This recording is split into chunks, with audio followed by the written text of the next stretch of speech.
It's 1 in the morning and Priya can't sleep because at 11:47 yesterday morning, she lost her temper at a 14-year-old in front of her entire class.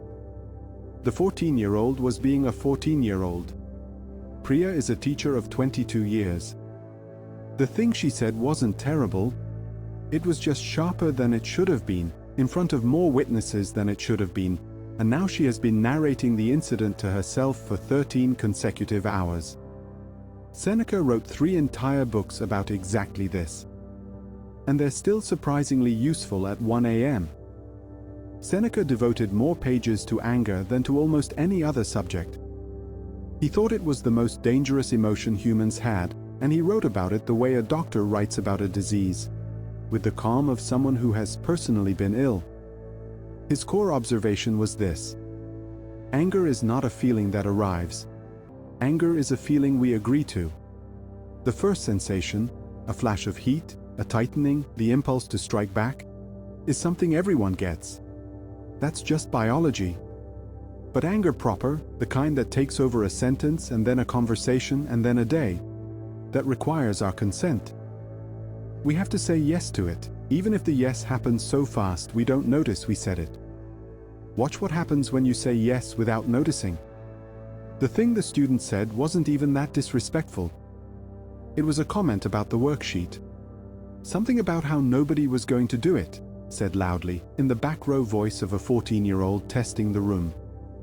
26 other students looked up, including 3 whose attention Priya had been working all year to win. Priya felt the flash. The heat in her chest, the tightening across her shoulders, the immediate sentence forming in her mouth before she had decided to form it. She knew in that quarter second that 2 paths were available. Say the calm thing she had said 100 times before, or say the sharper thing that was waiting just behind it. She said the sharper thing. It wasn't cruel. It wasn't unprofessional technically. It was just too much. A sentence calibrated for the worst student she'd had in years, deployed against a kid who, in fairness, was mostly testing the room. The class went quiet in the wrong way. The boy's face did the thing 14-year-olds' faces do when they have been publicly diminished. She finished the lesson on autopilot.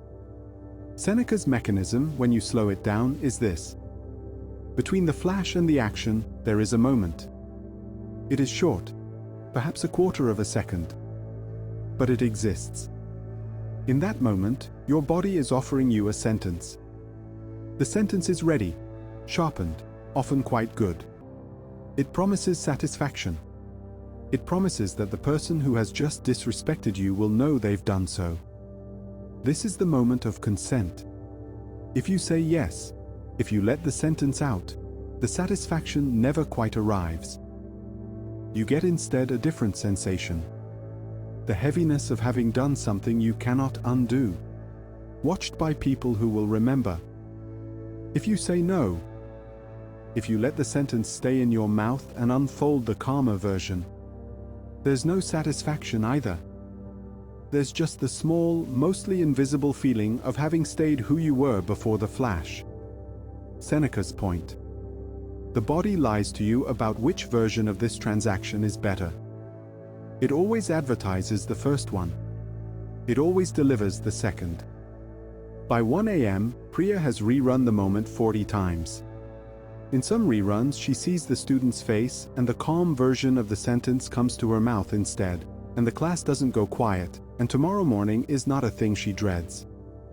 In other reruns, the sharp version comes out but stops halfway, softens itself. In a few reruns, she says nothing at all and the worksheet just gets handed in. She knows, 22 years in, that she will apologize to the boy tomorrow. The apology will be brief and direct and probably good. She knows the boy's mother. He will be fine. The class will recalibrate. None of this is a career-ending event. What is unbearable at 1:31 a.m. is not the consequence. The consequence is small. What is unbearable is that she knew in that quarter second that 2 versions of her response were available. And she went with the sharper one. The flash got its yes. She is the one who said it. That is what she is doing at 1 a.m. Not regretting the outcome. reviewing her own consent. Seneca's instruction for next time is not be calmer. That advice cannot be followed. Calmness in the moment is a result, not a method. His instruction is to recognize the moment of consent before you give it. The flash will come. You will not have a choice about the flash. What you can build, slowly with practice, is the ability to notice the sentence forming in your mouth before it leaves your mouth. To recognize that quarter second as a decision point rather than letting it pass as an automatic transmission. That recognition is the entire skill. Once you see the moment, you can sometimes say no to it. Not always. Maybe even rarely at first. But the seeing is what makes the saying no possible. Seneca didn't promise you would never be angry. He promised you could become the kind of person who, more often than not, declines to consent. At 6:30, Priya makes coffee and grades the papers. She finds the boy's worksheet. He did it, most of it anyway, in messy handwriting. She marks it gently. She drafts the sentence she'll say to him before class. The apology, when she gives it at 8:15, takes 20 seconds. He nods. He looks relieved. The class watches and recalibrates. She did not say yes to the flash this time. The flash this morning was the smaller flash of dreading the apology. She felt it. She declined it. She gave the apology anyway. That's the practice. Anger isn't what happens to you. Anger is what you say yes to in the quarter second after. Seneca wrote it differently. The greatest remedy for anger is delay. But the delay isn't time.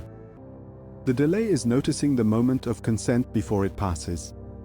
You will get the flash. You always do. What's yours is the yes. A series on Stoic philosophy for the moments you're actually in.